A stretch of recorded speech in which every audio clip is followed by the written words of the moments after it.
আসসালামু আলাইকুম এভরিওয়ান। আশা করি সবাই ভালো আছেন। আলহামদুলিল্লাহ আমি অনেক ভালো আছি। আজ আমি আপনাদের জন্য নতুন একটি রেসিপি নিয়ে হাজির হয়েছি। খুব সহজেই তৈরি করে দেখাবো ডিম কলা দিয়ে কেকের রেসিপি। আশা করি সবাই ভালো লাগবে। এবার একটা বাটিতে দুটো ডিম ভেঙে নিব। ডিম দুটোকে ভালোভাবে মিশিয়ে নেব।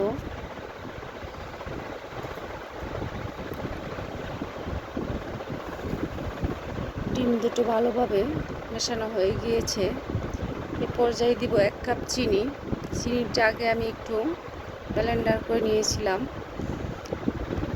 তাহলে খুব সহজেই চিনিটা মিলে যাবে। এবার ভালোভাবে মিশিয়ে নেব। এ পর্যায়ে দিব 1/2 চামচ এলাচের গুঁড়ো। আপনারা চাইলে ভ্যানিলা এসেন্সও দিতে পারেন। এটাকে আমি আবার মিশিয়ে নেব।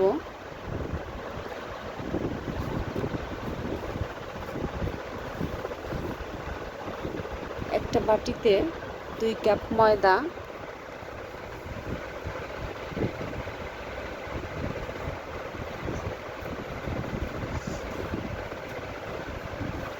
1 চামচ বেকিং পাউডার, 1 চামচ গুঁড়ো দুধ। এটাকে একটা চালনি দিয়ে ভালোভাবে চেলে নিব। তারপর ডিমের মধ্যে এটাকে আস্তে আস্তে মিশিয়ে নেব। এটাকে আস্তে আস্তে মিশিয়ে নিতে হবে, জোরে মেশানো যাবে না। এখানে আমি কোনো তেল ব্যবহার করিনি, তেল ছাড়া কেক বানাবো। দিব স্বাদ মতো লবণ। তারপর আবার একটু মিশিয়ে নেব। এ পর্যায়ে দিব লিকুইড দুধ 1 কাপ, কিন্তু এটাকে আমি আস্তে আস্তে করে মিশিয়ে নেব, একবারে ঢেলে দিব না। আবার একটু দুধ দিয়ে আবার একটু নেড়ে চেড়ে নিব। এভাবেই আমি এটাকে মিশিয়ে নেব।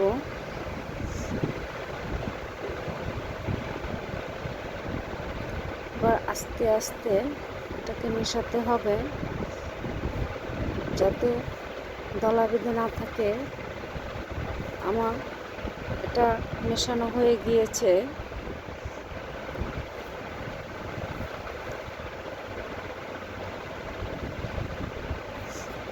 এটা অনেক নরম করা যাবে না, অনেক ঘনও করা যাবে না। এ পর্যায়ে দুটো কলা ছিলিয়ে নিয়েছি। তারপর একটা কড়াই বসিয়ে দিয়েছি, 1 চামচ ঘি দিয়েছি। এটাকে ব্রাশ করে নিব ভালোভাবে। কড়াইটাকে ভালোভাবে ব্রাশ করে নিব।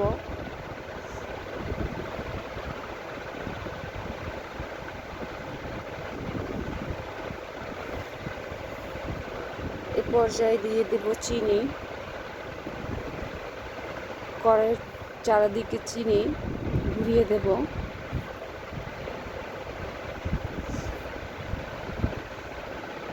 দিয়ে দিব কলা।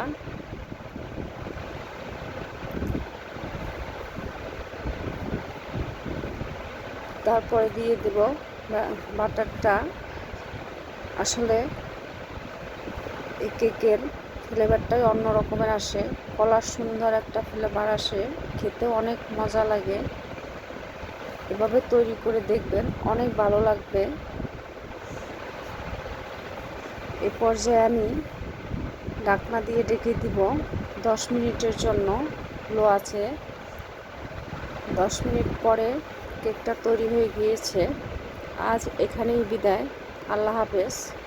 আবার আসবো নতুন রেসিপি।